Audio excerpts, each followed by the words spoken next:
Spherical mirror में convex concave की बात करना है। और जैसा कि बेसिक तो कभी आप सुने ही होंगे, focal length, radius of curvature, focus, but इसको एक बार फिर से इसका आइडिया रिकॉल कराता हूँ कि कैसे कॉन्वेक्स और कॉन्केव मिरर बनते हैं। सबसे पहले सुनो, आप बातें नहीं करना, हिलना डोलना नहीं, सुनाओ। सबसे पहला सवाल तो बच्चों ये आ रहा है कि मिरर बनता कैसा है, कोई सा भी मिरर हो। जैसे हम बात कर रहे हैं ये वाला, ये ट्रांसपेरेंट ग्लास है। अभी आप कहोगे कि इसको हम लोग मिरर नहीं कह सकते। क्यों नहीं कह सकते? क्योंकि ये ट्रांसपेरेंट है। मिरर में क्या चाहिए? रिफ्लेक्शन चाहिए। तो कोई भी कैसा भी मिरर कैसा बनता है, खुद भी बना सकते हैं। घर में आपके पास एल्यूमिनियम की फॉइल रहती है, एल्यूमिनियम की फॉइल जो रोटी पैक करते हैं, उस फॉइल को हम लोग कैसा मान सकते हैं? रिफ्लेक्टिंग मान सकते हैं।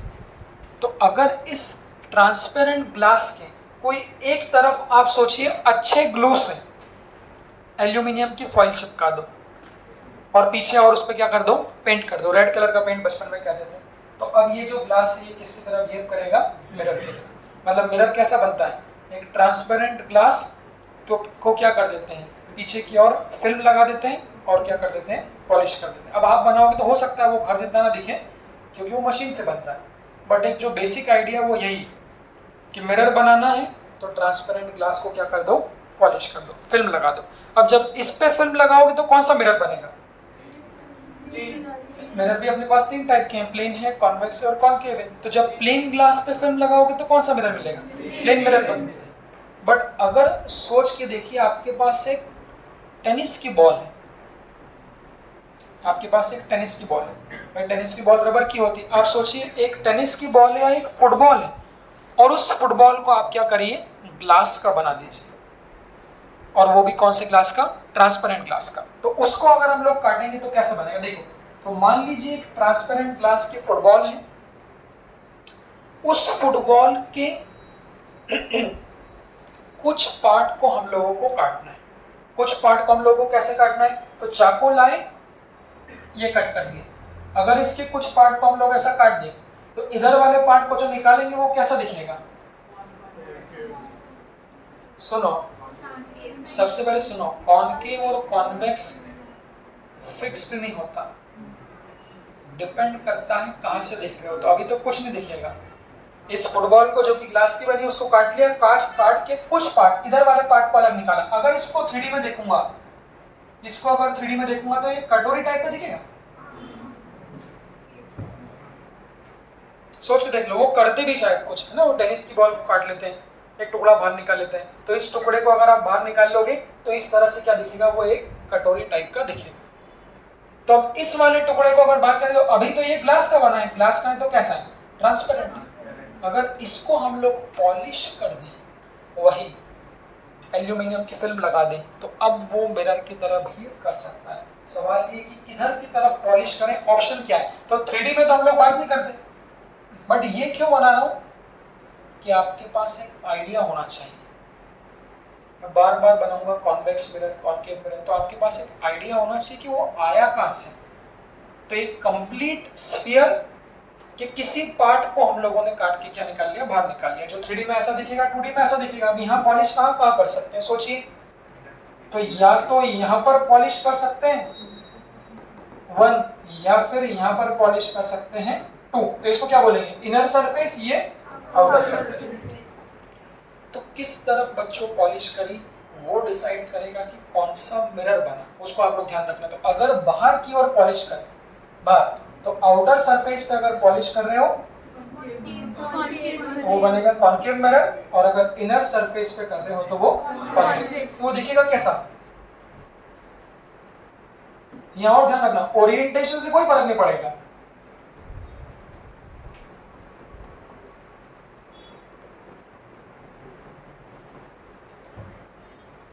ऐसी कहानी बन रही कि दिखने में तो दोनों की दोनों एक स्फीयर का ही पार्ट है, बट किधर पॉलिश करी? आपने बोला बाहर करी तो कॉनकेव, तो खड़े किधर रहोगे? हमेशा खड़े किधर रहते हैं? पॉलिश्ड साइड के अपोजिट। तो बाहर पॉलिश्ड साइड करोगे तो रिफ्लेक्टिंग साइड कौन सी होगी? ये वाली। मतलब इसके लिए ऑब्जेक्ट इधर खड़े होगा। और अगर अंदर पॉलिश करोगे तो इधर पॉलिश करोगे तो जो बाहर वाली सरफेस है ये कैसे होगी हमारी, रिफ्लेक्टिव होगी। तो फोटो देख के सबसे पहले हम लोग डिसाइड कर सकते हैं कि कॉनकेव और कॉन्वेक्स मिरर कैसे होते हैं। अब सवाल ये है कि टर्मिनोलॉजीज क्या है, इस पे ज्यादा समय मुझे लगता है खराब ना करते हुए एक हल्का सा आइडिया ले लेते हैं। जो कि डेफिनेशन आप लोग बचपन से 8, 9, 10th में बहुत सी बार डेफिनेशन आ गई, तो उसको लिखने की बजाय सिर्फ एक आइडिया ले लो कि डेफिनेशंस कौन सी हैं। अगर मैं बात करूं कॉनकेव मिरर की, मैं कैसे भी बनाऊं उससे फर्क नहीं पड़ना चाहिए। देखना, तो मैंने बोला पॉलिश मैंने करी बाहर की ओर, उसको दिमाग में घुमाना चालू कर देना, पॉलिश करेंगे बाहर की ओर तो वो बनेगा कॉनकेव। चूंकि हमने बोला ये किसका हिस्सा है भाई, जिससे भी इसको बनाया ये एक स्फीयर का हिस्सा है। तो किसी भी स्फेरिकल मिरर को, चाहे वो कॉन्वेक्स हो चाहे वो कॉनकेव हो, जब उसको आगे बढ़ाओगे तो वो एक कंप्लीट स्फीयर बनाएगा। तो उस कंप्लीट स्फीयर का जो सेंटर होगा, जो भी उस कंप्लीट स्फीयर का सेंटर है, वही कहलाएगा उस मिरर का सेंटर ऑफ कर्वेचर। नाम सुना है? तो डिफाइन कैसे कर सकते, सुन लो, लिखने की कोई आवश्यकता नहीं। सेंटर ऑफ कर्वेचर क्या होता है वो आपसे पूछेंगे। सो it is the centre of that sphere, उस स्फीयर का सेंटर है जिससे उस स्फेरिकल मिरर को क्या किया गया, आपने लिया गया। ये पहला पॉइंट। दूसरा, जैसे सेंटर ऑफ ये वैसे ही दूसरा रहेगा पॉइंट P। इस पॉइंट P को कहेंगे पोल ऑफ मिरर। छोटी छोटी बेसिक बातें, पोल ऑफ मिरर। तो पोल को डिफाइन कैसे करेंगे, ये मिरर देखो कहां से कहां तक है, यहां तक मिरर है और ये यहां तक मिरर। इस पूरे मिरर का जो सेंटर पॉइंट होगा उस सेंटर पॉइंट को कहेंगे पोल। तो दोनों में फर्क है, सेंटर ऑफ कर्वेचर किसका सेंटर है, स्फीयर का, बट पोल किसका सेंटर है, मिरर में। ऑब्वियसली ये दूरी किसके बराबर होगी भाई, सेंटर से सरफेस की दूरी, तो ये दूरी किसके बराबर होगी, रेडियस। तो उसको हम कहेंगे रेडियस ऑफ कर्वेचर। देखो टर्मिनोलॉजीज 3 हो गई, centre of curvature, pole of mirror, radius of curvature. चौथी टर्मिनोलॉजी होगी इन दोनों का मिड पॉइंट। विचार कर ले, तो किस किस का mid point, centre of curvature का और पोल का। इन दोनों का जो मिड पॉइंट होगा, इस मिड पॉइंट को कहेंगे फोकस, फोकस ऑफ मिरर। अब चाहे कॉन्वेक्स मिरर हो चाहे कॉनकेव मिरर हो, पहले ये 4 टर्मिनोलॉजी सोच लीजिए आप लोग। Focus, radius of curvature, pole, centre of curvature, 4।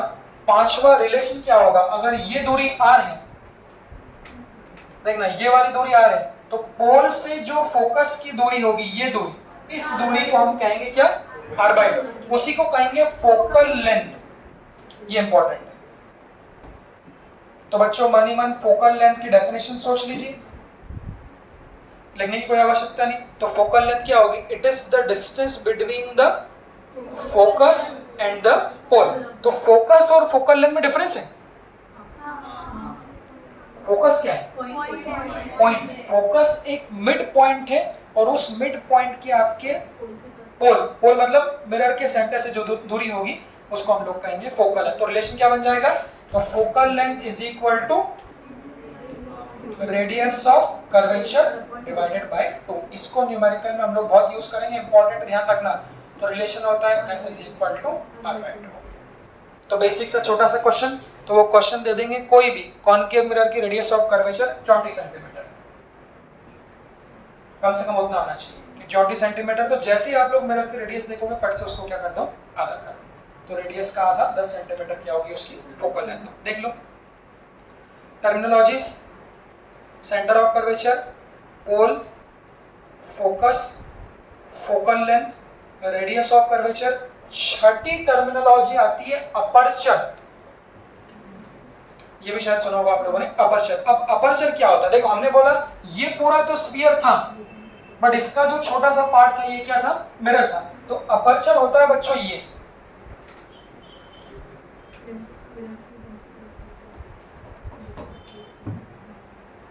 इसको क्या बोल सकते हैं कि जब उस फुटबॉल में से कुछ हिस्से को काट के लाए, तो हमने बोला ये हिस्सा ऐसा दिखेगा, तो इस हिस्से का जो ये डायमीटर होगा, इस डायमीटर को हम लोग क्या कहेंगे, अपर्चर कहेंगे। अच्छा ये दोनों डायमीटर में फर्क है, इसमें और उसमें फर्क दिख रहा है। ये डायमीटर किसका है, तो ये डायमीटर स्फीयर का है, बट ये डायमीटर किसका है?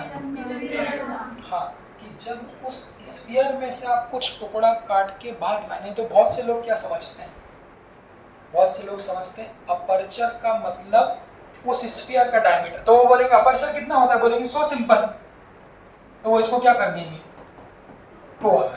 तो ध्यान रखना this 2r is the diameter of what sphere, but जो मिरर का डायमीटर होता है उसे हम लोग क्या कहते हैं, अपर्चर कहते हैं। देख लीजिए, तो अगर मैं कुछ तरीके से काटूं, हल्का फुल्का आप लोग को आइडिया देने के लिए काटूं, तो ये मेरे पास स्फीयर है। अब देखना तरीके, एक बार ऐसा काटा, एक बार ऐसा काटा और एक बार ऐसा काटा।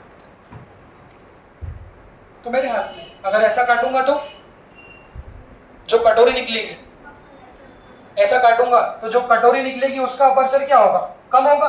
ऐसा काटूंगा तो अपर्चर क्या होगा, ज्यादा। ऐसा काटूंगा तो हाँ, तो वो किसके बराबर हो जाएगा, डायमीटर ऑफ स्फीयर के बराबर। वैसे नॉर्मली कम यूज होता है, बट एक पीवाईक्यू में क्वेश्चन है जहां पर अपर्चर शब्द इस्तेमाल हुआ है, तो उस डेफिनेशन को आप लोग ध्यान रखना। Aperture is the diameter of the mirror, not the diameter of the sphere. कोई फॉर्मूला नहीं होता अपर्चर निकालने का, बस अपर्चर की डेफिनेशन हम लोग ने काम की। देख लीजिए,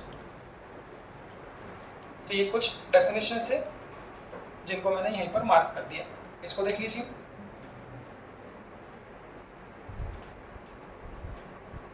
अब सवाल क्या है, एक ही सिंबल, फोकस को कैपिटल एफ लिख दो, फोकल लेंथ को स्मॉल एफ लिख दो।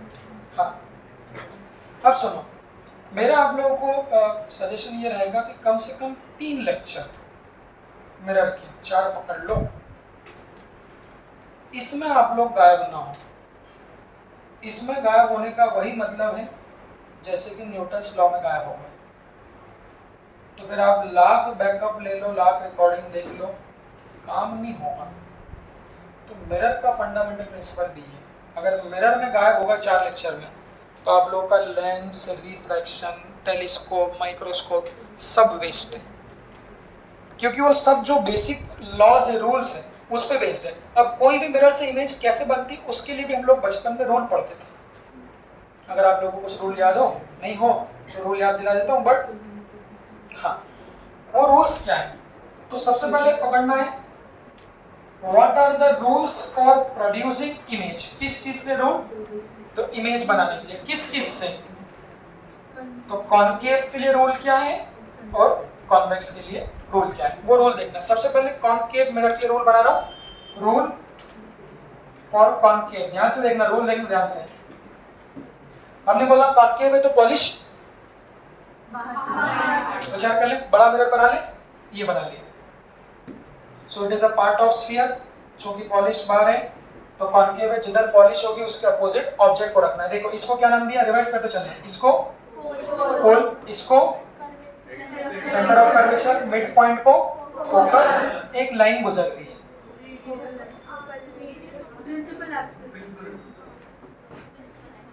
हाँ, जो आप लोग बचपन में पढ़ते थे, इसको हम लोग कह रहे हैं प्रिंसिपल एक्सिस। तो इसको डिफाइन कैसे कर सकते हैं, सबसे पहले तो ऐसी कोई लाइन आपको मिरर के साथ अटैच नहीं दिखेगी, so it is an imaginary line passing through the pole and centre of curvature. जो भी आप बोल लो, pole, focus, centre of curvature, but mirror के सेंटर पोल से और स्फीयर के सेंटर ऑफ कर्वेचर से गुजरने वाली इमेजिनरी लाइन को हम लोग क्या कहते हैं, प्रिंसिपल एक्सिस। अब देखना, बुक में ऐसे 3-4 रूल अलग अलग लिखे होते हैं। मैं समझता हूँ कि उन 3-4 को अलग अलग लिखना तो प्योरली बच्चों वाली बात हो जाएगी। एक ही उसमें मैं आपको चारों रूल बता रहा हूँ, इसके ध्यान से देखना। वो चारों रूल कौन कौन से, देखो, तो ये मैंने कलर चेंज किया। सबसे पहले एक बात ध्यान रखना, ऑब्जेक्ट को हमेशा हमारे सिलेबस में प्रिंसिपल एक्सिस पर रखते हैं। प्रैक्टिकल जिंदगी में ऐसा कोई जरूरी नहीं, आप लोग ऑब्जेक्ट को, आपको आपका चेहरा देखना है कॉनकेव मिरर में, तो कोई आप थोड़ा ना देखो वो प्रिंसिपल एक्सिस का है उसकी, आप तो मुंह उठा के सामने खड़े हो जाओ। मतलब प्रैक्टिकल लाइफ में कहीं भी रख सकते हैं, मुंह यहाँ भी रख सकते हैं, यहाँ भी रख सकते हैं, बट क्वेश्चन में सिमेट्री बनाने के लिए हम लोग हमेशा ऑब्जेक्ट को प्रिंसिपल एक्सिस के ऊपर रखते हैं, ऐसा अबव द प्रिंसिपल एक्सिस। जो लोग आप लोग बचपन में ऐसा तो बनाते नहीं थे, तो बचपन में इसको हम लोग ऐसा पिन बना लेते थे, अगर स्कूल के एक्सपेरिमेंट कभी 10th क्लास में किए हो तो वहाँ पर वो पिन से बनाते भी थे। तो ये पिन बनाएंगे, इसका मतलब हम लोग सब्जेक्ट की बात कर रहे हैं, बट थोड़ा समझाने के लिए मैं उसको एक मैन ले लेता हूँ कि एक आदमी है जो प्रिंसिपल एक्सिस पे खड़ा है। अब देखो जो बेसिक लॉज हैं, वो बेसिक लॉज हमारे यहाँ पर क्या कहते हैं, जो हमने प्लेन मिरर में भी लिए थे उसको पकड़ते हैं। सबसे पहले हमने बोला लाइट ऑलवेज कम्स फ्रॉम, उसकी आदत डाल, लाइट हमेशा कहाँ से आती है, ऑब्जेक्ट से आती है। कहाँ जाती है, उसको पकड़ो, नहीं तो फिर चालू कैसे करोगे। लाइट हमेशा ऑब्जेक्ट से, अगर सामने मिरर है तो मिरर को जाएगी, अगर सामने लेंस है तो लेंस को जाएगी, अगर सामने रिफ्रैक्शन सरफेस है तो रिफ्रैक्शन को जाएगी। तो ये कुछ बेसिक फंडामेंटल है इस टॉपिक के कि चालू कहाँ से करें। तो लाइट हमेशा ऑब्जेक्ट से मिरर की तरफ जाती है, पहला पॉइंट मैंने कह दिया। फिर मैंने कहा था कि वैसे तो करोड़ों लाइट आती होगी, वैसे तो कोई ऑब्जेक्ट से करोड़ों लाइट आ रही है, आप लोगों से कितनी आ रही मुझे क्या पता, बट इमेज बनाने के लिए हम लोगों को मिनिमम कम से कम 2 लाइट रे चाहिए। उसी बात को मैं आगे ले रहा हूँ। देखो बच्चों, तो मैं इस प्रिंसिपल एक्सिस पे खड़ा हूँ, सोचा मैंने बोला चूंकि मैं ऑब्जेक्ट हूँ तो इससे हजारों आ रही, हजारों मतलब हजारों, ये ऐसी हर डायरेक्शन में लाइट जा रही हो। मुझे सिर्फ किससे मतलब है, हमें कोई इधर उधर की लाइट से मतलब नहीं, हमें उन लाइट से मतलब है जो हमारे रूल्स को फॉलो करे। तो इमेज बनेंगे तो 2 यूज करेंगे, बट अभी देखो इन हजारों करोड़ों में एक लाइट ऐसी भी होगी, हजारों करोड़ लाइट में एक लाइट ऐसी भी होगी, हजारों करोड़ों में एक लाइट ऐसी भी होगी, और हजारों करोड़ों में एक लाइट ऐसी भी होगी। क्या बोलते हैं, सबके एरो देख के क्या समझ में आ रहा है, ये 4 रूल हो जाए कि कोई ऐसी लाइट, पहली वाली को देखो तो वो पहली वाली क्या है, पैरेलल है। किसके पैरेलल है, देखो क्या सारी की सारी लाइट ऑब्जेक्ट से किसकी तरफ जा रही, मिरर की तरफ जा रही। ये बात भी मेरी सच हो गई। तो हजारों में से कुछ मैंने 4 लाइट को कंसिडर किया, क्योंकि हमारे पास इमेज बनाने के लिए 4 रूल होते हैं। तो पहले रूल हमारे हो गए। तो रूल नंबर 1 नाम ले रहा हूं, अच्छे से देखना, इसकी बिगर इमेज नहीं बना पाओगे भाई। तो इसको मार्क किया मैंने 1। तो वो लाइट जो प्रिंसिपल एक्सिस के पैरेलल है, रूल वो लाइट जो प्रिंसिपल एक्सिस के पैरेलल है वो मिरर से टकराने के बाद बिल्कुल कहां से गुजरती है, फोकस से। तो देखो इंसिडेंट रे सारी व्हाइट पेन से बने, अब रिफ्लेक्टेड रे को अलग अलग पेन से बना रहा हूं ताकि आप लोगों को मिक्स ना हो। रूल नंबर 1 इसको दिमाग में बिठा लो, पॉइंट क्या है, वो लाइट रे जो प्रिंसिपल एक्सिस के पैरेलल है, टकराने के बाद फोकस से जाएगी। फोकस देखो कौन सा है, ये वाला, तो ग्रीन कलर की लाइट, एरो देखना। Rule number 1। दूसरा रूल,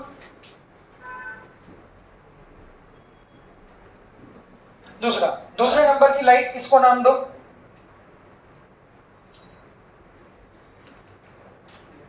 इसको नाम दो। ये रूल क्या है,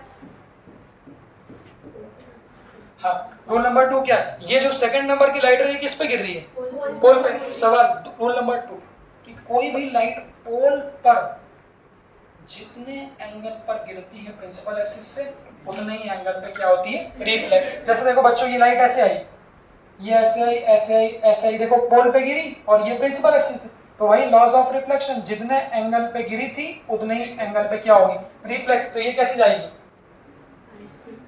ऐसे। तो ये रिफ्लेक्टेड लाइट नंबर सेकंड। अभी इमेज नहीं बना रहा, ये सेकंड रूल हो गया। तीसरा, रिवर्स करते जाओ। तीसरी इंसिडेंट लाइट है, देखो तीसरे नंबर की ये वाली, तो ये तीसरे नंबर की लाइट किससे गिर रही है, फोकस से। तो फोकस से गुजर रही, देखना ये ऐसी ऐसी ऐसी व्हाइट कलर देखना गुजरती हुई, ये देखो गुजरते हुई कहां पर गिरी, फोकस से गुजरती हुई मिरर पे गिरी। तो इस रूल को कैसे याद रखेंगे, तो पहले वाले का उल्टा कैसे, अगर प्रिंसिपल एक्सिस के पैरेलल है तो फोकस से जाएगी, बट अगर फोकस से गुजर रही है तो, सुनो ही आप लोगों ने, तो इसको बना रहा हूं अलग कलर से। देखो तो पिंक कलर मतलब रूल नंबर 3, देख लो इसको। तो फिर चारों रूल एक बार दिमाग में सोच लेना। चौथे नंबर की लाइट रे, चौथे नंबर की, तो चौथे नंबर की लाइट रे इंसिडेंट रे किससे गुजर रही है? सेंटर ऑफ कर्वेचर से गुजरेगी। देखो ऑब्जेक्ट से ही आई आई आई सेंटर ऑफ कर्वेचर से गुजरी, गुजरते गुजरते किस पे गिरी? रूल नंबर चौथा, हाँ, इसको कहते हैं शब्दों में रीट्रेस होना। रीट्रेस मतलब उसी पथ। तो रूल नंबर 4 क्या बोलोगे? तो वो लाइट रे जो सेंटर ऑफ कर्वेचर से गुजर रही है वो क्या होगी? उसी पाथ पर रीट्रेस हो जाएगी। उसी पाथ मतलब जैसे आई थी वैसे ही निकल जाएगी। उसको पेन चेंज कर रहे हैं, देखो ये, तो ये कैसे निकलेगी? इस तरह से।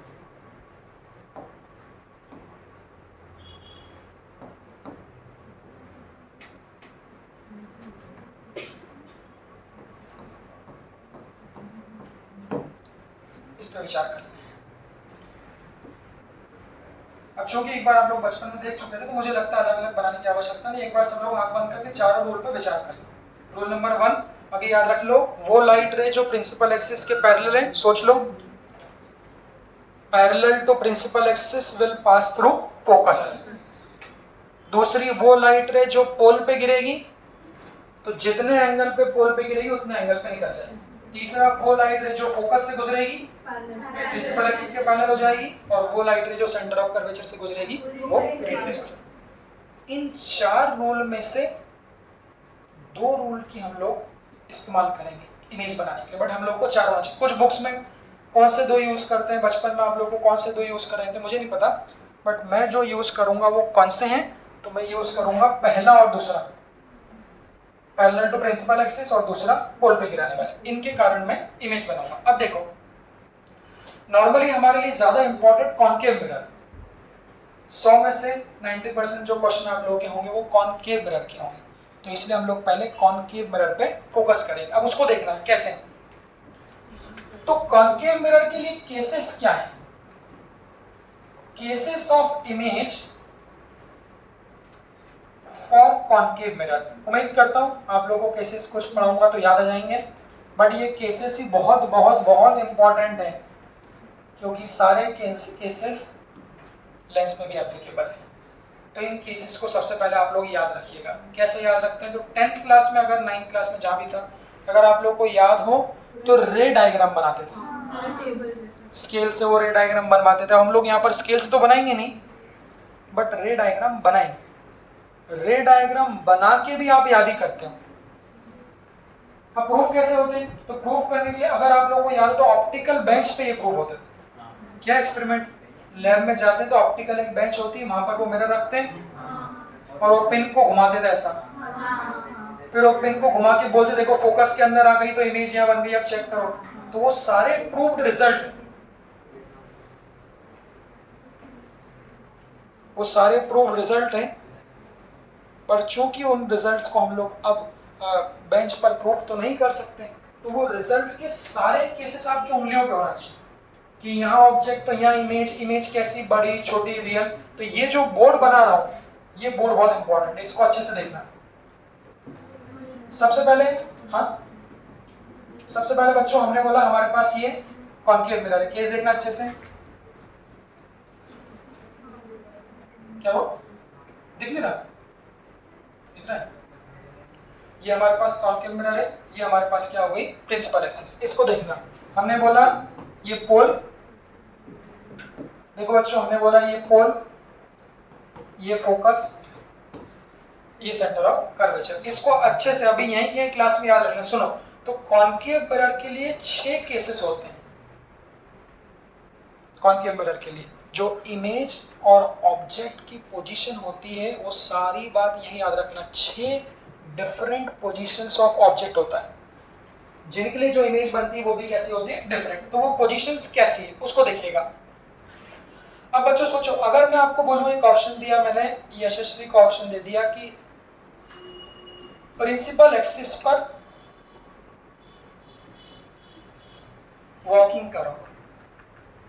प्लेन मिरर में तो फोकस पर कुछ नहीं था, इसको मैंने ऑप्शन दे दिया, एक काम करो यार, तुम इस प्रिंसिपल एक्सिस पे वॉकिंग करो। हालांकि वो इमेजिनरी है, बट सोच के देखिए कि अगर मैं यशस्वी को कहूं कि प्रिंसिपल एक्सिस पे वॉकिंग करो, तो वॉकिंग करके वो कैसे कर सकती है? उसको मिरर के पास आना है, पास वर्ब का भी कैसे हो सकता है? देखो सबसे पहले तो सबसे पहले यशस्वी के पास पहली पोजीशन ऑफ ऑब्जेक्ट क्या होगी? देखना, ऊपर की तरफ लिख रहा हूं ऑब्जेक्ट की पोजीशन, ऊपर लिखूंगा पोजीशन ऑफ ऑब्जेक्ट, नीचे लिखूंगा पोजीशन ऑफ इमेज, फिर उसके नीचे लिखूंगा size and nature of image. अगर ये वाला बोर्ड का डायग्राम आपकी उंगलियों पर है तो ये सारे केसेस न्यूमेरिकल से प्रूफ करूंगा, सारे। मैं बोलूंगा रियल बन रही है, बड़ी बन रही है, छोटी बन रही है, कहाँ बन रही है, ये सब न्यूमेरिकल से प्रूफ होंगे। तो पहला पार्ट क्या है, आप उसको बिल्कुल ऑन द टिप याद रखो, फिर जैसे जैसे न्यूमेरिकल आएंगे मैं आपको याद दिलाऊंगा। देखो ऑब्जेक्ट यहाँ रखा है, यहाँ रखा है, तो सबसे पहली पोजीशन क्या हो सकती है? ऑब्जेक्ट की ऐसा मार्क करूंगा, तो सबसे पहली पोजीशन ऑब्जेक्ट की होती है इन्फिनिटी। अब इन्फिनिटी का मतलब क्या है? मैं बोलूंगा object is kept at infinity, इसका मतलब नहीं तो कुछ, अगर उसको प्रैक्टिकली बात करो इन्फिनिटी का मतलब क्या है?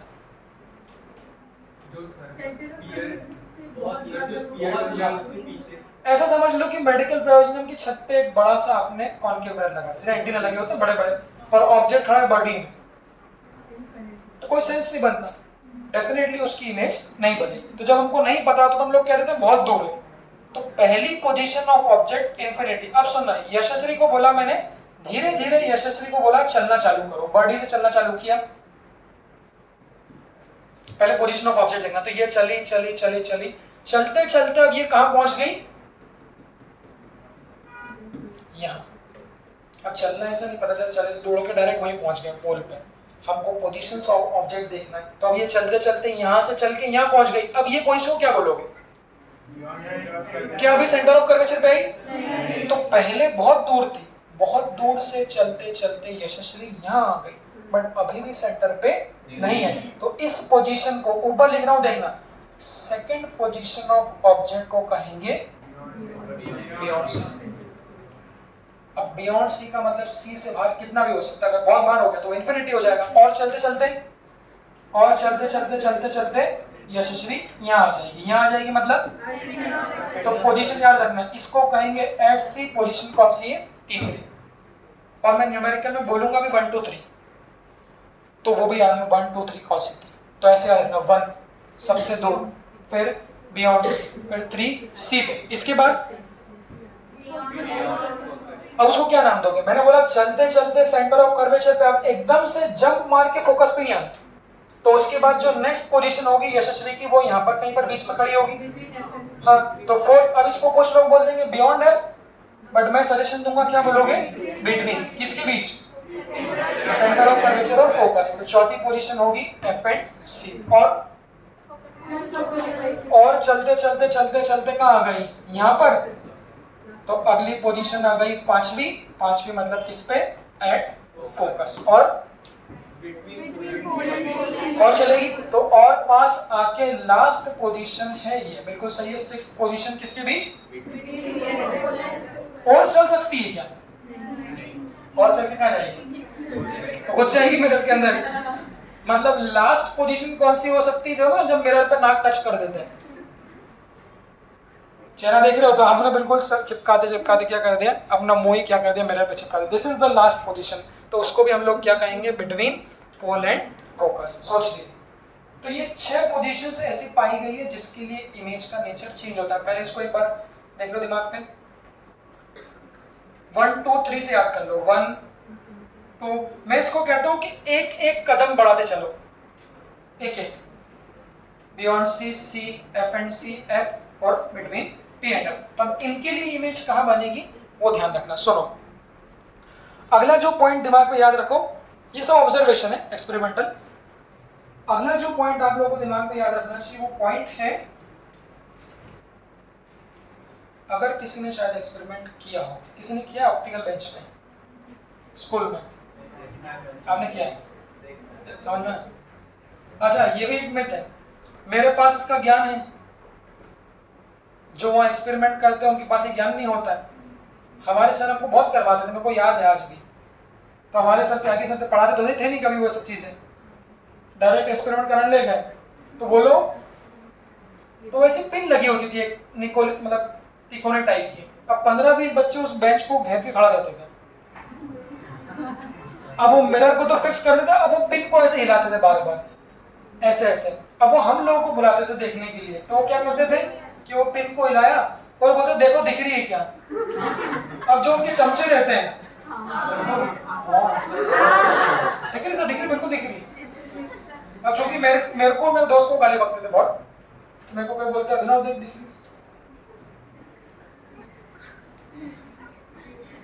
दिख रही ना बड़ी, हाँ सर दिख रही एकदम। मैं उसको हिलाती रही है इतनी बार, मेरे को आज तक कभी इमेज हालांकि वो दिखी नहीं है, क्योंकि वो मिलाना पड़ता है। वो एक कला का काम, उस बेंच पे स्केल लगी होती थी और सर को खुद को दिखती ही नहीं हो तो वही जाने, और मुझे भाई कभी नहीं दिखी। पर इन शॉर्ट मैंने देखा कि शायद इमेज बनती होगी, तो ये हमारा कंक्लूजन है। अगर हमारे पास ऑप्टिकल बेंच हो तो मुझे लगता है हम लोग आपको दिखाएं। फिर मैंने उसका फोटो देखा यूट्यूब पे, तो दिखती है ऐसी उल्टी पिन। आप लोग यूट्यूब पे अगर सर्च करोगे तो कैसी दिखती है, तो वो उल्टी पिन दिखती है, तो अपन उसको सही मान लेते हैं। हाँ अच्छा, लैब के एक्सपेरिमेंट भी ऐसे हैं, कराते ना, 2 पिन लगा देते हो, वो भी मुझे समझ में नहीं आया कभी। एक ही एक्सपेरिमेंट समझ में आया था मुझे, प्रिज्म वाला, जिसमें मुझे लाइट दिख जाती थी। हाँ 7 रंग दिख रहे हैं अलग से। एक्सपेरिमेंट में भी समस्या है कि जो कराने वाले ना क्वालिफाइड नहीं है, जबकि एक्सपेरिमेंट मेन होता है। इंजीनियरिंग के हमारे पूरे 4 साल ऐसे निकल गए, 15 लोग लैब में, वो होता है मुन्ना भाई एमबीबीएस में, 15 लोग गिर के खड़े हैं। इंजीनियरिंग के भी सारे डिवाइस से निकल के घुमाते रहते थे नॉब, देखो ये करंट बढ़ा रहे कम हो रहा है, क्या पता क्या हो रहा है इधर, बहुत सारे वायर घुमाते चलो बस। वो सर से आधे घंटे तो उन्हीं से नहीं बनता था, घुमाया, पच गए, पानी पी लिया, चाय पी लिया, बना लिया, फिर एक टाइम बाद क्या पता बोलते मैच हो गया, देखो रेजोनेंस हो गया, हाँ मेरा सर हो गया, बहुत अच्छा है। मेरा लैब में से विश्वास हो गया, मैं लैब में गया ही नहीं हार्डली। टोटल मेरे 45 सब्जेक्ट के लगभग होंगे इंजीनियरिंग में, 42-45 के लगभग। क्या पता मैं कोई 5-7 बार कभी लैब में गया हूँगा। 1-2 बार गया, मैंने कोशिश करी, देखा वो सॉफ्टवेयर पे वो कुछ सिमुलेशन करते थे, 1-2 दिन देखा मैंने, क्या सिमुलेशन को समझ में नहीं आता, लैब बंद करो। बायोलॉजी की लैब में शायद कुछ दिखा देते हो, क्यों भाई? अरे भाई वो भी बहुत फर्जी। आई कोरोना में एमबीबीएस पास डॉक्टर को सिरिंज लगाते नहीं आ रही थी, ये नर्स और इन लोगों ने मदद करी। बहुत से ऐसे हैं एमबीबीएस निकाल के वो बोलो कि पल्स रेट देख ले, वो ढंग से नहीं आता। मतलब प्रैक्टिकल की कमी पूरे इंडिया में अपनी, ये जो रशिया से करके आते हैं। डॉक्टर को डॉक्टर तो दवाई कंपनी वाले बनाते हैं। जब आप क्लिनिक खोल के बैठोगे ना, तो वो जब आके आपको प्रेजेंटेशन देंगे, एक बीएससी एमएससी करा हुआ आदमी आपको प्रेजेंटेशन देगा पहले कि सर हमारी दवाई में ये ड्रग है, ये ड्रग ये काम करता है, इसमें ये करता है। जब जाके वो डॉक्टर बनता है रियल 4-5 साल बाद, कि उसको पूरी दवाइयों का नॉलेज बन जाता है। नहीं तो पास करने वाला तो जैसे इंजीनियरिंग पास करोगे, बीएससी एमएससी, रात जगो, 5-6 दिन जगो, किताबों को देखो। मैंने एक कोर्स कर रखा था इसका, भूल जा रहा कि 15 साल हो गए, उसमें न्यूट्रिशन का कोर्स था। थोड़ा बायोलॉजी में जो जानता था, 3-4 महीने बहुत पढ़ा मैंने। अभी सर एनाटॉमी पढ़ा थे ना, मैं थोड़ा 10 सालों में भूल गया। तो एक एक मसल का ओरिजिन, इंसर्शन, हड्डी का नाम, कहाँ से कौन R1 R2 कहाँ से चालू होती है, कहाँ तक जाती है, लेंथ, सब मुझे याद था। तो कुछ डॉक्टरों से मिलता था, मैंने डॉक्टरों से पूछा अच्छे जैसे हम लोग जिम जाते थे, तो ये कोई इंदौर का बहुत बड़ा सर्जन है, ये कोई इसका बहुत बड़ा डॉक्टर है, जो कि उसमें मुझे ताज़ा नॉलेज था और वो घुसा होता उस फील्ड के अंदर। मैं उससे पूछता था, सर एनाटॉमी तो आप जानते ही। तो बातों बातों में मैंने अच्छे लोगों से पूछा कि सर ये जो रिब्स R3 है, इसका ओरिजिन कहाँ से है, इसका टेंडन का नाम क्या है, इसका नाम क्या है। एक फ्रेंड 2 हमारा बन गए, उसने खुद ने बोला अब तो पेशेंट आते हैं, ज़्यादातर से पता रहता है कहानी क्या चल रही है, दवाई लिखी, कोई सर्जन है तो उसको सर्जरी की आदत हो गई, और उसको जो थ्योरेटिकल ज्ञान है किताबें, जब तक आदमी पढ़ता जब तक याद रहता। आप लोग भी आपके पहचान में कोई डॉक्टर एमबीबीएस में तो उससे सवाल पूछना, ये वाले सारे बॉडी के अंदर वाले सवाल तो मैं भूल गया, नहीं तो मैं बायो वालों को बहुत उंगली करता था पहले। अब 12-13 सालों में तो भूल गया मैं, देखो इधर किताब है इतनी मोटी, सर्च करना गूगल पे K11 न्यूट्रिशन एकेडमी, इतनी मोटी किताब पढ़ रही है मैंने पूरी न्यूट्रिशन पे, आप सर्च करना उसको K11 के नाम से। अब सुनो, ये 6 केस अपने हो गए। अब इन 6 केस के लिए इमेज कैसी बनेगी उस पर विचार करो। सबसे पहले एक बात ध्यान रखना, तो बात करें युवांशु का है, अच्छा इधर है। सबसे पहले एक बात ध्यान रखना, जैसे जैसे ऑब्जेक्ट आपका मिरर की तरफ आता है तो इमेज मिरर से दूर खसकती है, ये प्रूवन पॉइंट है। तो कैसे दूर खसक रही है वो भी देखना, कैसे दूर खसक रही है वो भी देखना। तो हमने बोला सबसे पहली पोजीशन है हमारी इन्फिनिटी। अब कैसे करना है इसको ध्यान कैसे रखें, ध्यान से देखना। तो मैं कहता हूँ यशस्वी को, पिक्चर में होता ना, एक कदम तुम चलो और एक कदम, थोड़ा तुम बढ़ो थोड़ा हम बढ़े, ऐसा होता है। तो इसमें कैसे देखना है कि एक कदम ऑब्जेक्ट मिरर के पास जाएगा तो एक कदम मिरर से, एक कदम इमेज मिरर से दूर जाएगी। तो वो ऐसा सीक्वेंस बनेगा, देखना ऐसा कि ये एक कदम पास गया तो ये एक कदम दूर, फिर ये पास, फिर ये दूर, फिर ये पास दूर, इस तरह से। ऐसा नहीं करना कि इसने एक कदम बढ़ा और उसको आपने एकदम से पहुंचा दिया। तो पहली पोजीशन याद रखना, जब ऑब्जेक्ट इन्फिनिटी पे होता है तो मिरर से सबसे पास वाला पॉइंट कौन सा है? पॉइंट अगर मैं कहूं मिरर से, देखो ये मिरर का पोल है तो इससे सबसे पास वाला पॉइंट याद रखना वो कौन सा है? फोकस है। तो इसको कलर चेंज करके ऐसे लिख रहा हूं, देखना। ये मैंने बोला नीचे लिखूंगा पोजीशन ऑफ इमेज, तो 1 1 1 1 मतलब जब ऑब्जेक्ट इन्फिनिटी पे है तो जो इमेज है वो कहां होगी? फोकस। इन्फिनिटी कैसा पॉइंट है? सबसे दूर। तो जब ऑब्जेक्ट सबसे दूर है तो इमेज क्या होनी चाहिए? सबसे पास। तो मिरर के सबसे पास वाला पॉइंट फोकस, ऐसे याद रखना। पहले वाले को याद रखो, जब ऑब्जेक्ट इन्फिनिटी पे तो इमेज फोकस पे। अब आप खुद सोचो, एक कदम ऑब्जेक्ट को पास लाए तो एक कदम इमेज क्या होगी? दूर आएगी। अब कैसा होगा देखना। तो ऑब्जेक्ट को इन्फिनिटी से कहां लिया है? Beyond C. तो ये इमेज एक कदम दूर कहां जाएगी? अब सुनो, डायरेक्ट एफ से कहां नहीं पहुंचाना? सी पे, ऐसा। तो जब ऑब्जेक्ट इन्फिनिटी से बियॉन्ड सी आया तो इमेज यहां से बढ़ के कहां जाएगी? यहां पर, कहीं पर भी बीच में। तो सेकंड पोजीशन क्या हो गई? बिटवीन एफ एंड सी।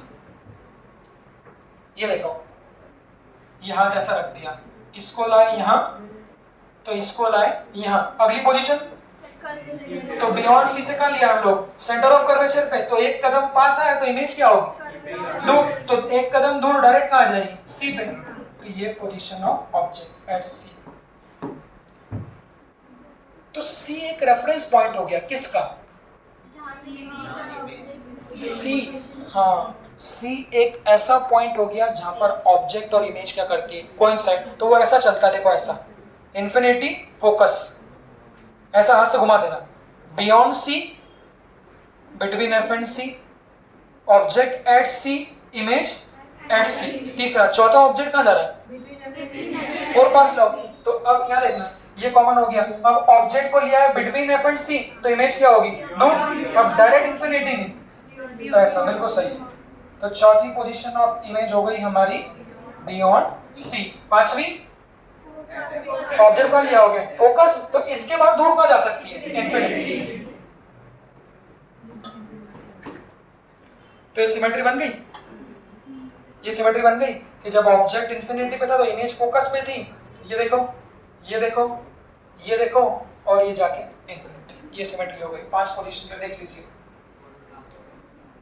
अब सवाल क्या है? अभी भी एक पोजीशन ऑफ ऑब्जेक्ट हमारी क्या है?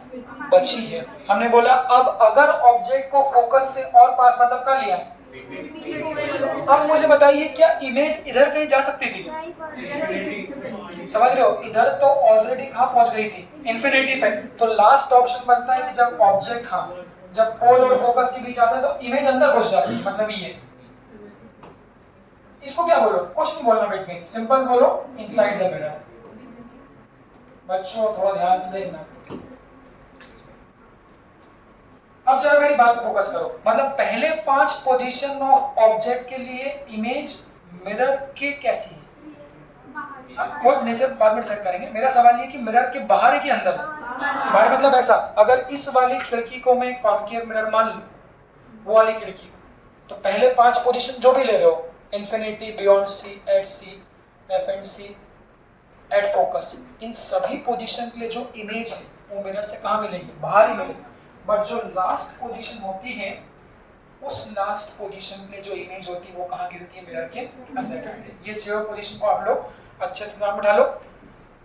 फिर नेचर, साइज और मैग्निफिकेशन की बात कर रहे हैं, पहले इनको अच्छे से बिठा लो दिमाग में।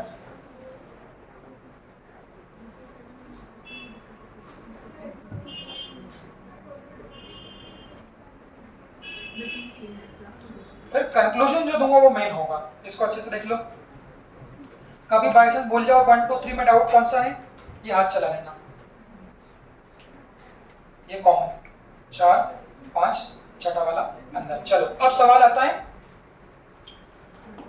ऊपर देखना बच्चों, अब सवाल आता है नेचर लिखने का।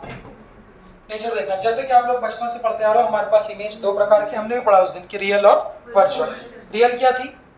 डेफिनेशन के अकॉर्डिंग उसको प्रूफ कराऊंगा, हाँ उसको एक्चुअली प्रूफ कराऊंगा। अगर लाइट रे एक्चुअली मीट करे तो वो कौन सी है? रियल है। चलो तो उसको प्रूफ करेंगे रे डायग्राम।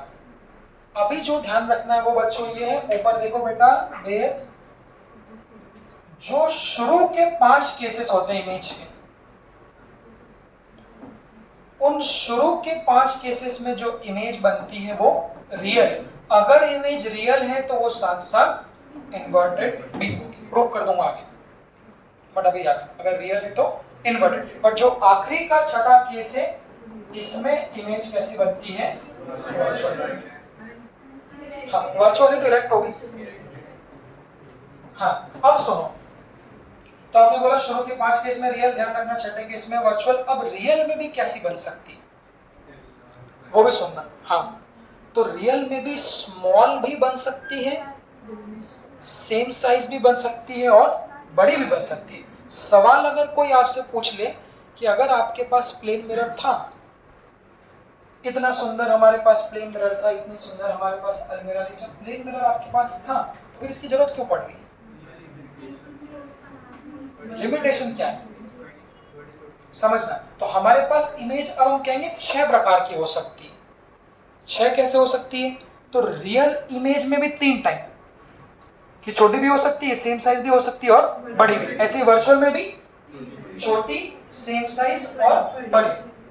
अलग अलग रिक्वायरमेंट के हिसाब से हम लोगों को अलग अलग इमेज चाहिए होती, जो आप लोग बचपन में पढ़ते थे। जैसे शेविंग करने के लिए भाई कोई लड़की तैयार हो रही है, शेव कर रही है, तो तैयार होने के लिए उसको क्या चाहिए? चेहरा दिखना चाहिए, आंखों पे कालापन तो नहीं, थोड़ा सा वो लगा दिया। कोई लड़का शेव करो, शेव करने के लिए उसको क्या चाहिए कि जूम करके देखें कि यार अच्छे से प्रॉपर्ली शेव हो जाए, यही चाहिए। हाँ प्लेन मिरर की समस्या क्या है? What are the limitation of plane mirror? हाँ सुनो, तो मैं इन सबको नाम दूंगा, फिर आप बताना कौन सा ज्यादा मल्टी टैलेंटेड है। 6 इमेज चाहिए, छोटी बड़ी, सेम, रियल, वर्चुअल। अब कौन क्या क्या कर सकता है सुनो। तो प्लेन मिरर के पास सिर्फ एक ही रोल है। कैसे बना था प्लेन मिरर? वर्चुअल, इरेक्ट और किसकी? सेम साइज की। अच्छा वो दिखाते हैं ना, वैसे पिक्चरों में भी अलग अलग टाइप के मिरर कहाँ ही लगे रहते हैं। हाँ अपनी गाड़ियों में भी लगे होते हैं नॉर्मली। जैसे गाड़ी के साइड ग्लास में आप लोगों को आपका चेहरा सुंदर नहीं लगता। हाँ objects in the mirror are हाँ closer than they appear, bigger than they appear, smaller than they appear. सुनो, जैसे लोग सेल्फी में ओरिजिनल फोटो लेना पसंद नहीं करते, आप लोग फिल्टर लगाते हैं क्योंकि हम लोग सुंदर लगते हैं उसमें। तो ऐसे ही घर के कांच में अगर आप लोग शक्ल देखोगे प्लेन मिरर में, तो जैसी है वैसी दिखेगी, अच्छी तो अच्छी, बुरी तो बुरी। बट अगर इन साइड ग्लास में देखते हैं, कई बार देखा तो होड़ इतना बड़ा हो गया, अरे बोले मेरा ही है क्या? तो रीजन ये है कि उनकी एप्लीकेशन चेंज हो गई। अब आपको बड़ी इमेज चाहिए, छोटी इमेज चाहिए, तो प्लेन मिरर के संग लिमिटेशन ये है कि भाई वो सिर्फ वर्चुअल और सेम साइज की बना सकता है। भाई शाहरुख खान है, एक ही एक्टिंग कर सकता है?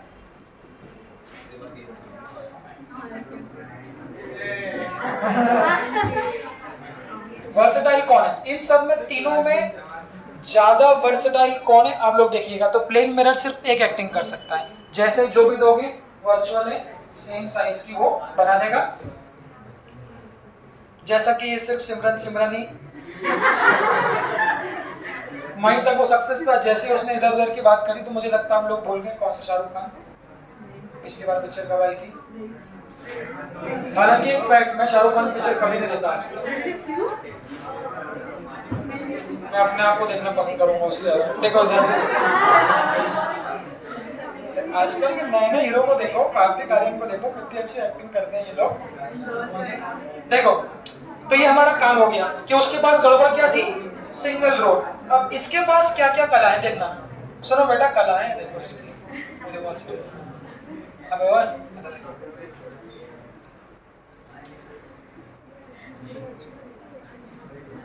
सुनो इसके पास कढ़ाई देखना। अब ये रियल इन्वर्टेड साड़ी बना सकता है, रियल में भी कैसी देखना, ये लाइन खींच रहा हूं यहाँ पे, ओ दो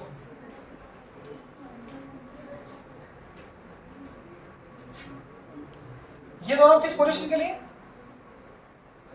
ये दोनों 1 2 किस पोजीशन के लिए, ऑब्जेक्ट की और इंफिनिटी और बियॉन्ड से। ध्यान रखना जब तक ऑब्जेक्ट इंफिनिटी पे या बियॉन्ड सी पे रहता है, जब तक जो इमेज रहती है वो स्मॉल रहती है।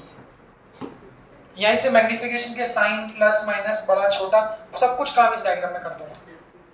तो हमने क्या बोला, पहले 5 केस के लिए रहेगी तो रियल इन्वर्टेड, बट वो पहले 5 में से भी याद रखना, अभी पहले 5 में से भी पहले 2 के लिए रियल रहेगी बट स्मॉल रहेगी। ये एक रेफरेंस है, सी एक रेफरेंस है कि यहाँ पर रियल रहेगी बट सेम साइज की। तो बचे क्या 1 2 3, तो बचे कौन से, चौथे और पांचवें। तो चौथे और पांचवें केस के लिए बड़ी होगी तो इसको हम लोग कहेंगे एनलार्ज्ड। डिमिनिश्ड बोल लो, स्मॉल बोल लो। हाँ सवाल ये सुनो, मतलब कॉन्केव मिरर कैसे रियल इमेज बना सकता है, कितनी कलाएं हो गई। तो रियल में एक छोटी, रियल में सेम साइज और रियल में बड़ी, बट अभी भी तो ये 5 ही हुई। छठा केस, मत बातें करो बेटा, हो मत बातें करो, इधर देखो। छठा केस कौन सा होगा, जब पोल और फोकस के बीच में होगी तो वर्चुअल तो ये कैसी होगी, बट लास्ट होगी। भाई तो रहा था कि कॉन्केव मिरर में अगर बहुत पास खड़े होकर देखोगे, कॉन्केव मिरर ऐसा ले लो, अगर कहीं से मिलते हो, कहीं लेफ्ट से जुगाड़ हो जाए या आप लोग कहीं दिख जाए, जैसे गाड़ी वाड़ी के भी कुछ शायद साइड ग्लास हो सकते हैं आपके। मेरी गाड़ी में जाके देख लेना साइड ग्लास में, जो इधर वाले साइड ग्लास में, उसमें सुनो जो गंदी सी इमेज दिखती बड़ी, वो कब दिखती है, दूर रखोगे इतने, जब आप उसको पास में रख के देखोगे तो क्या पाओगे, भूत बन गया एकदम से, ये कौन भूत आ गया। तो मतलब छठा केस है कि जब ऑब्जेक्ट फोकस के अंदर जाएगा तब इमेज वर्चुअल तो बनेगी, बट कैसे बनेगी, एनलार्ज्ड। तो इसको कैसे दिमाग में ध्यान रखना, क्योंकि क्वेश्चन में मैग्निफिकेशन के बेसिस पे आपको नेचर जानना रहेगा। कैसे दिमाग में रखना, तो हमने बोला कौन कितना वर्सेटाइल है। हमको 6 तरह की पिक्चर बनानी थी, रियल में 3 तरह की बनानी थी, वर्चुअल में 3 तरह की बनानी थी। उसमें सबसे पहले हमने बोला फेल हो गया कौन, प्लेन मिरर, क्योंकि एक पिक्चर बना पा रहा है। अब इसको हम बिल्कुल वर्सेटाइल एक्टर कह सकते हैं। क्यों कह रहे हैं, देखो कितने, रियल में बड़ी, रियल में सेम, रियल में छोटी, 3 कलाएं तो ये हो गई, चौथी कौन सी हो गई, वर्चुअल में। So concave mirror is the most versatile mirror आप कह सकते हो, क्योंकि सबसे ज्यादा टाइप की इमेज वो बना सकता है। बट यहाँ पर भी एक समस्या है, कोई आपसे पूछ ले कि कॉन्केव मिरर की लिमिटेशन क्या है, क्या नहीं कर सकता, कैसा नहीं कर सकता, रियल में सारी बना सकता है, बट वर्चुअल में कौन सी नहीं। अब उसको कंपेयर करना, अगर वर्चुअल में स्मॉल चाहिए तो वो कॉन्केव नहीं कर पाएगा, अगर वर्चुअल में सेम साइज चाहिए तो वो कॉन्केव नहीं कर पाएगा। ये दो लिमिटेशंस आप लोगों के पास में। अब अगर सम अप करूं तो किसके लिए कौन सी इमेज चाहिए वो देखना। रियल सारी कॉनकेव, वर्चुअल बड़ी concave, virtual same virtual image किसकी, सेम साइज की। सेम साइज की कौन देगा, प्लेन मिरर। वर्चुअल में छोटी फिर ऐसा हो गया, ऐसा होना। छह में से 4 कॉनकेव के हिस्से में आई, एक प्लेन मिरर के हिस्से में आई और एक कॉन्वेक्स के हिस्से में आई। मतलब कॉन्वेक्स मिरर भी सिंगल एक्टर है, सिर्फ वर्चुअल छोटी बना सकता है। प्लेन मिरर भी सिंगल एक्टर है, वर्चुअल सेम बना सकता है। बट ये वर्चुअल बड़ी, रियल छोटी, रियल सेम और रियल बड़ी, इसलिए सबसे ज्यादा क्वेश्चंस आप लोगों के कॉनकेव मिरर के बनते हैं। इसको देख लो। अब इस पे आता है मैग्निफिकेशन का साइन।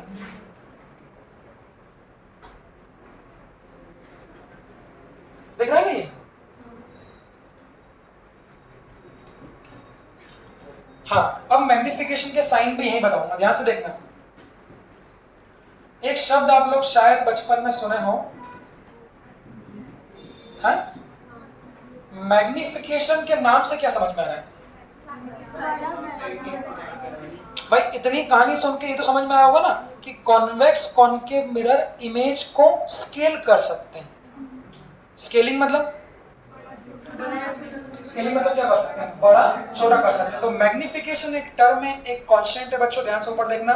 साइन ध्यान से देखना, जो ये बताती है कि इमेज को बड़ा कर दिया गया है या फिर छोटा कर दिया गया है। तो मैग्निफिकेशन की वैल्यू सुनना। अभी 2 बार शायद नीट की टेबल बना दी उन्होंने, मैच द कॉलम, और उन्होंने ऐसा बोल दिया इनमें से कौन सा मैग्निफिकेशन किस किस मिरर से पॉसिबल है। तो भले ही आपको न्यूमेरिकल नहीं आता, यहीं से आपका काम हो जाएगा। तो मैग्निफिकेशन की वैल्यूज देखना। तो मैग्निफिकेशन की वैल्यू 1 से बड़ी भी हो सकती है, 1 से छोटी भी हो सकती है, और 1 भी अगर 1 से बड़ी मतलब ऐसा बोल देंगे स्केल अप हाँ, जैसे जूम कर दिया, जूम अप जूम आउट जो आपने बोला। अगर मैग्निफिकेशन की वैल्यू 1 से बड़ी है मतलब मिरर ने क्या कर दिया, एनलार्ज कर दिया। छोटी है मतलब स्मॉल कर दिया, और 1 है मतलब। चलिए, इसी में फिर साइन कन्वेंशन मैग्निफिकेशन के ले लीजिए। सब कुछ इस पेज पे, आधा काम तो मैं यहीं खत्म कर दूंगा ऑप्टिक्स का, इस पेज पे देखना। ऐसे अगर मैग्निफिकेशन की वैल्यू पॉजिटिव साइन में है और मैग्निफिकेशन की वैल्यू नेगेटिव साइन में, तो पॉजिटिव नेगेटिव साइन से कैसा है अभी ध्यान रखना, आगे प्रूफ कराऊंगा साइन कन्वेंशन। अगर मैग्निफिकेशन पॉजिटिव है तो वर्चुअल इमेज होगी, अगर मैग्निफिकेशन नेगेटिव है तो रियल होगी। इसको भी याद रखना। साइन कन्वेंशन के लिए आगे अलग से रे डायग्राम बना के प्रूफ करूंगा, फिलहाल लिख रहा हूं तो याद रखना। दिमाग घुमा लो। बड़ी मतलब जूम, 1 से छोटी मतलब छोटा, 1 मतलब सेम, पॉजिटिव है मतलब वर्चुअल है, नेगेटिव है मतलब रियल इमेज। अब इसको यहाँ पर सम अप करो कॉनकेव के साथ। आप सोचना, कोई पहले बोलना नहीं। मेरा सवाल, मैं ऑब्जेक्ट पे उंगली रखूंगा, पोजीशन पे उंगली रखूंगा, ध्यान सुनना। मैं ऑब्जेक्ट की पोजीशन पे उंगली रखूंगा, आपको बताना है, आपको सोचना है उस पोजीशन ऑफ ऑब्जेक्ट के लिए मैग्निफिकेशन कैसा होना चाहिए। सबसे पहले पॉजिटिव नेगेटिव होना चाहिए या फिर 1 से बड़ा और 1 से छोटा होना चाहिए। पहले कोई बोलना नहीं, पहले सोच लो सब लोग। ये पहली पोजीशन ऑफ ऑब्जेक्ट सोच लो।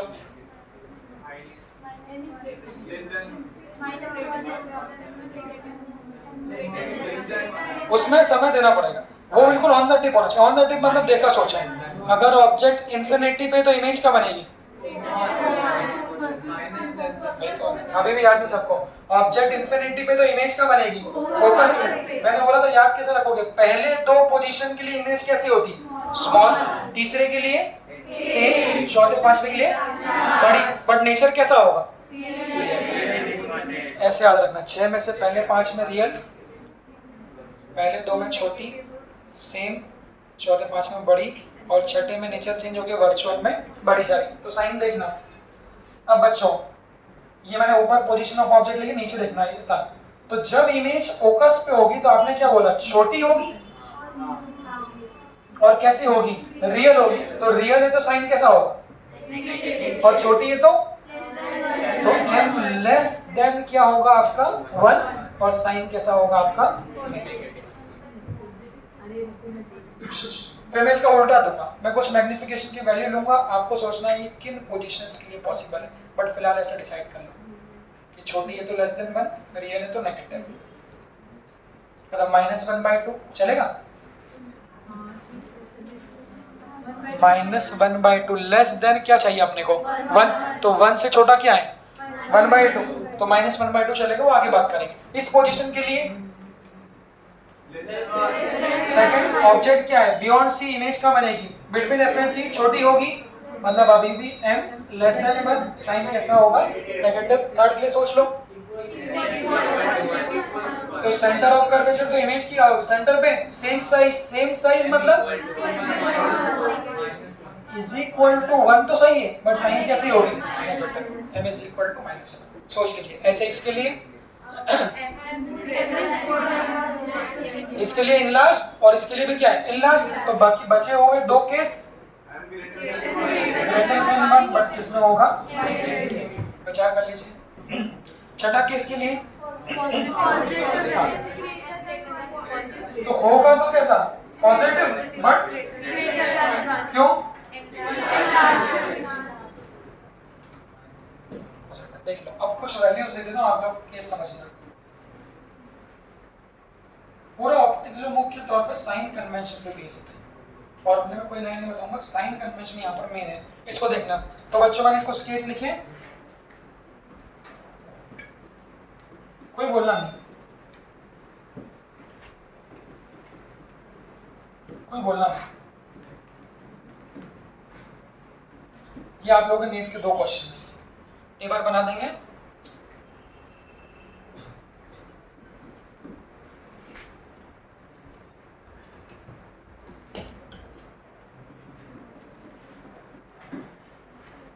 ऐसा टेबल बना दिए 1 2 3 4 5, 1 2 3 4 5। Few are the 5 magnification given.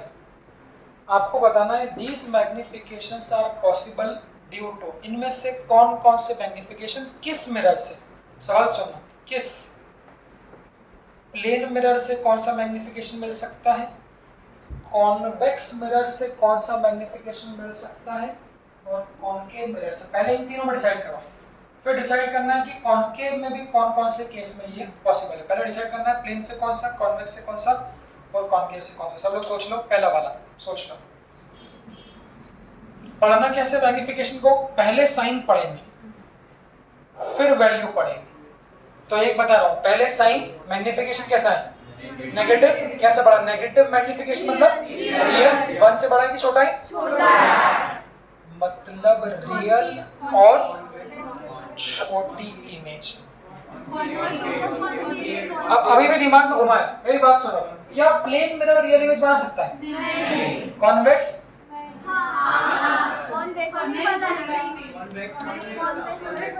वही तो आज के लेक्चर का सार है कि उंगलियों पे गिनो, वो एकदम से याद नहीं होता है। 6 टाइप की इमेज चाहिए, 6 टाइप की गिनना। प्लेन मिरर एक ही बना रहा है, कौन सी, घुमाओ दिमाग में, वर्चुअल और सेम साइज की। कॉन्वेक्स मिरर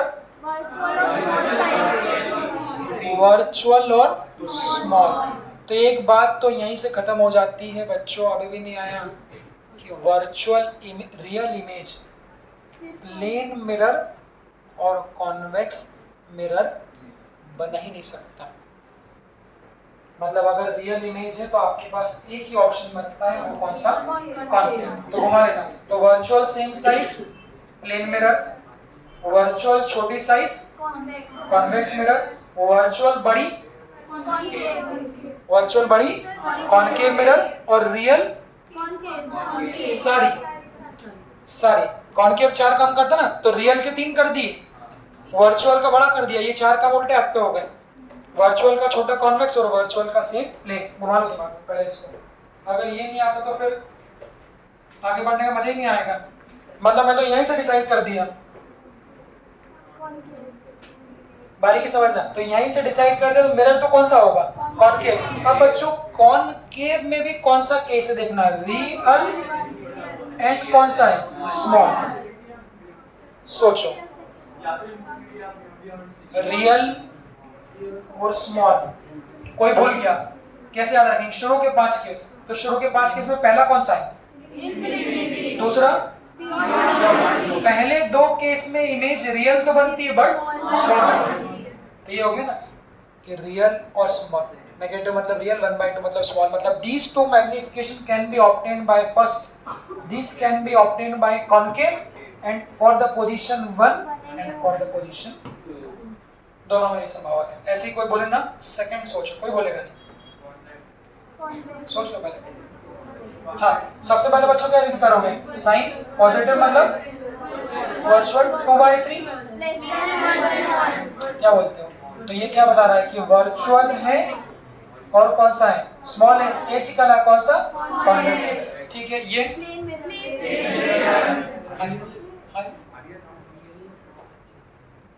आर्या ऊपर है, 11th क्लास में ऊपर।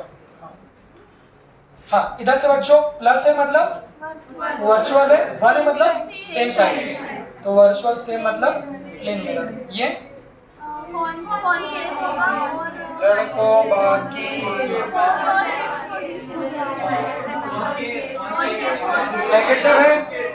नेगेटिव है तो वही बात करते हैं, वही कॉनकेव। इसको लिखेंगे कैसे, नेगेटिव है मतलब इट इज रियल, 1 से बड़ा है मतलब एनलार्ज, 4 या 5। So this can be obtained by concave. पहला सवाल आप लोग के पीवाईक्यू में 2 बार ऐसे मिला है उन्होंने। हाँ सुनो वो,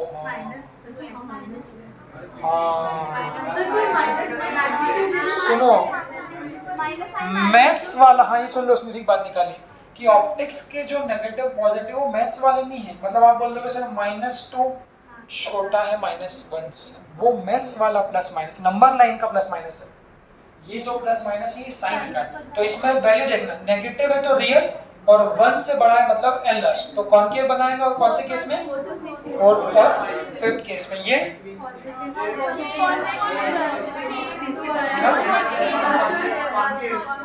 प्लस है मतलब वर्चुअल, और अब यहाँ देखना 3/2 मतलब एनलार्ज, तो ये last 6th case done by concave. ऐसा आप लोगों को मैथ्स का कॉलम मिलेगा, मैथ्स का कॉलम आप लोग कर सकते हैं। इसको देख लो, ये आज का हमारा कंक्लूजन है। कल न्यूमेरिकल से सारे केस प्रूव करूंगा और एक रे डायग्राम बनाएंगे हम लोग, इसको देख लेना, मेन आज की कहानी ये है। अब इसको करने का तरीका क्या है, आज घर जाके सुनो, सारे मिरर के रोल, सारे मिरर की पोजीशन, 10 मिनट चिंतन करो उस पर, सारी इमेज की चिंतन, सारे साइज बड़ा छोटा, सारे मैग्निफिकेशन एक बार दिमाग में घुमाओ, क्योंकि अब लेंस पढ़ाने की आवश्यकता नहीं, ये सब कुछ सेम लेंस में, पूरे लेंस के सारे फॉर्मूले सेम है, बस एक माइनस की जगह प्लस कर दूंगा, 70-80% लेंस खत्म हो जाएगा। सारे सेम है, बस नाम चेंज हो जाएगा, कॉनकेव को कॉन्वेक्स लेंस नाम दे देंगे। तो कुल मिला के जो मेन है वो ये है, इसको अच्छे से बनाना, प्रॉपर एक बड़े पेज पे बनाना, बड़े पेज पर। मेरा सजेशन अगर कर सकते हो, सुनो, इस टॉपिक के लिए रे ऑप्टिक्स के अगर कर सकते हो तो वो ड्राइंग वाली शीट्स आती है, ड्राइंग वाली शीट्स पे 4-5 पार्ट में ऐसा कर लेना। जैसे एक अभी आज मत करना, कल जाके पूरे मिरर का कंक्लूजन एक ड्राइंग शीट पे बना के आप लगा दो दीवार पे। दूसरा, जब रिफ्रैक्शन पढ़ाऊंगा स्नेल्स लॉ, तो उसके भी सारे स्टैंडर्ड केसेस दीवार पे लगा देना।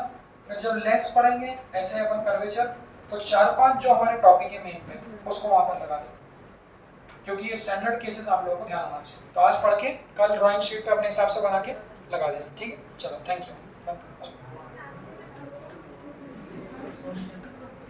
ये